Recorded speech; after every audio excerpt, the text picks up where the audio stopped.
নির্বাচনে আওয়ামী লীগের সমর্থকরা ভোট বয়কট করবেন শেখ হাসিনা। বাংলাদেশের সাবেক প্রধানমন্ত্রী ও আওয়ামী লীগ সভাপতি শেখ হাসিনা বলেছেন, আমাদের দলকে বাদ দিয়ে যদি নির্বাচন আয়োজন করা হয় তাহলে আওয়ামী লীগের লাখো সমর্থক ভোট বয়কট করবে। বুধবার ২৯ অক্টোবর ব্রিটিশ বার্তা সংস্থা রয়টার্সকে দেওয়া এক একান্ত সাক্ষাৎকারে তিনি এসব কথা বলেন। ২০২৪ সালের ৫ আগস্ট শিক্ষার্থীদের নেতৃত্বে শুরু হওয়া আন্দোলন সহিংস রূপ নেওয়ার পর শেখ হাসিনা দেশ ত্যাগ করে ভারতের দিল্লিতে আশ্রয় নেন।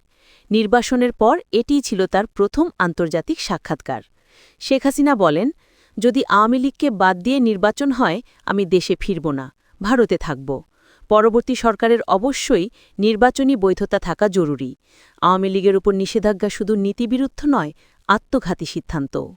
তিনি আরও বলেন, লক্ষ লক্ষ সমর্থককে ভোটাধিকার থেকে বঞ্চিত করে কার্যকর গণতান্ত্রিক ব্যবস্থা গড়ে তোলা সম্ভব নয়। আমরা কাউকে অন্য দলকে ভোট দিতে বলিনি, কেবল আশা করছি কর্তৃপক্ষের শুভবুদ্ধির উদয় হবে। বর্তমানে বাংলাদেশের অন্তর্বর্তীকালীন সরকার পরিচালনা করছেন ড. মোহাম্মদ ইউনূস, যিনি আগামী ফেব্রুয়ারির মধ্যে জাতীয় নির্বাচন আয়োজনের প্রতিশ্রুতি দিয়েছেন। তবে শেখ হাসিনার বক্তব্যের বিষয়ে সরকারের কোনো প্রতিক্রিয়া পাওয়া যায়নি বলে জানিয়েছে রয়টার্স। এর আগে নির্বাচন কমিশন আওয়ামী লীগের নিবন্ধন স্থগিত করে দেয়। একই সঙ্গে দলটির শীর্ষ নেতাদের বিরুদ্ধে একাধিক ফৌজদারি মামলা ও নিরাপত্তা ইস্যুতে দলীয় কার্যক্রম বন্ধ রাখার নির্দেশ দেওয়া হয়। বর্তমানে বাংলাদেশে ভোটার সংখ্যা প্রায় ১২ কোটি ৭ লাখ। রাজনৈতিক বিশ্লেষকদের মতে আওয়ামী লীগের অনুপস্থিতিতে নির্বাচন হলে বিএনপি বড় ধরনের বিজয় পেতে পারে।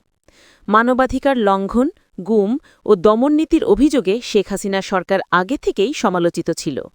জাতিসংঘের প্রতিবেদনে বলা হয়, জুলাই-আগস্ট মাসে অন্তত ১,৪০০ জন নিহত হয়েছে। তবে শেখ হাসিনা এসব অভিযোগ অস্বীকার করেন। তিনি বলেন, আমি কোনো সহিংসতার সঙ্গে যুক্ত নই, সব অভিযোগ রাজনৈতিকভাবে সাজানো। রাজনৈতিক ভবিষ্যৎ নিয়ে তিনি বলেন, আওয়ামী লীগ টিকে থাকবে। বাংলাদেশের ভবিষ্যৎ নির্ধারণ করবে জনগণ, কোনো এক ব্যক্তি নয়। দিল্লিতে নির্বাসিত অবস্থায় শেখ হাসিনা বর্তমানে স্বাভাবিক জীবনযাপন করছেন, তবে নিরাপত্তার কারণে সবসময় সতর্ক থাকতে হয় বলে জানান। দেশে ফেরার প্রসঙ্গে তিনি বলেন, যদি বৈধ সরকার থাকে, সংবিধান ও শৃঙ্খলা রক্ষিত হয়, তাহলে আমি অবশ্যই দেশে ফিরতে চাই। রয়টার্স জানিয়েছে, দিল্লির ঐতিহাসিক লোদি গার্ডেনে সম্প্রতি তাকে হাঁটতে দেখা গেছে।